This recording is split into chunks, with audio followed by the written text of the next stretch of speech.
Bien, estudiantes de octavo año de educación básica, la tutoría 2 del primer parcial de este segundo trimestre. Hoy empezamos la segunda parte de la tutoría del relato de terror. El relato de terror, como vieron en la semana pasada, vieron en qué consiste este género literario y las estrategias que el autor utiliza para escribir sus relatos. Hoy les voy a explicar algunos aspectos más sobre este género literario. Este género literario del terror, el narrador que utilizan es de que tiene la intencionalidad de contar lo que les sucede a unos personajes. La narración se concreta por medio del narrador o voz narrativa. Es necesario saber la clasificación del tipo de narrador según el punto de vista. En el género narrativo, la intención del autor es contar lo que le sucede a unos personajes, que se concreta por el narrador o voz narrativa. Narrador y autor no son lo mismo. El autor es creado del texto, el narrador es creado por el autor. Clasificación del tipo de narrador según el punto de vista. Tenemos narrador en primera persona.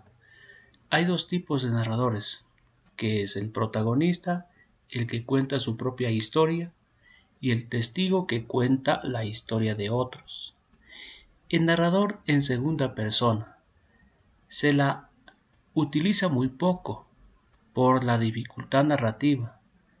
La voz narrativa se dirige a uno o varios personajes de la obra de forma directa.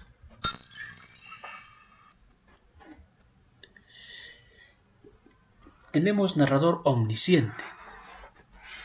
El narrador omnisciente es el narrador en tercera persona. Es el que conoce todo el universo narrativo. No es un personaje dentro del texto, sino una voz externa que relata los sentimientos, acciones y pensamientos de los personajes. Es decir, que es un narrador que lo mira desde arriba, como que lo sabe todo. Está en todos lados. Tiene conocimiento del pasado, presente y futuro. Y tenemos el narrador múltiple. Aquí existen más de una voz narrativa, que puede ser narrador en primera persona, en segunda persona o omnisciente.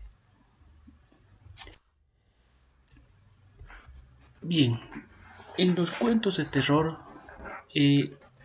ustedes van a recrear un cuento de terror siguiendo lo que les plantea la ficha pedagógica.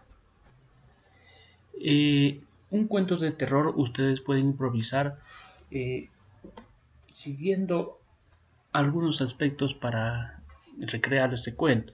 Por ejemplo, los escenarios, como por ejemplo puede ser un cementerio a una medianoche, y aún claro en el bosque, la carretera desierta, un edificio abandonado. Bueno, aquí tienen algunos aspectos que también ustedes lo pueden ver en su libro de texto de octavo año de educación básica.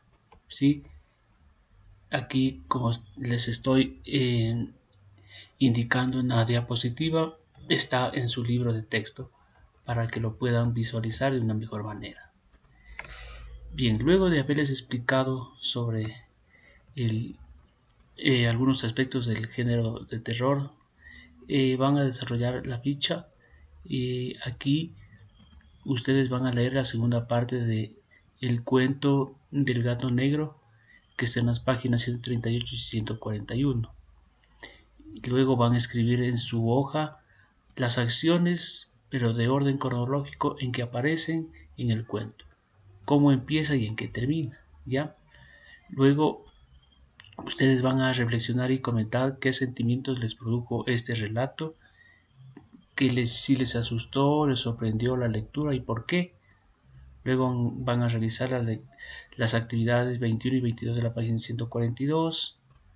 Ya luego de realizar todas estas actividades, ustedes en la pregunta 6 van a improvisar un cuento de terror. Lo van a escribir, luego lo van a narrar teniendo en cuenta de forma creativa de parte de ustedes. Ya, y tomando en cuenta los elementos que se presentan en la página 146. En la interdisciplinaridad ustedes van a relacionar con qué materia o disciplina.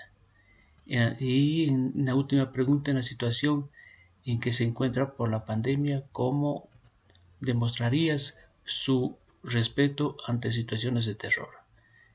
Y asimismo ser constantes en las diversas actividades que realiza como una manera de vivir armónicamente con quienes están a su alrededor. Esto es por todo, señores estudiantes, por el día de hoy, deseándolo lo mejor en sus tareas académicas. Muchas gracias y nos vemos.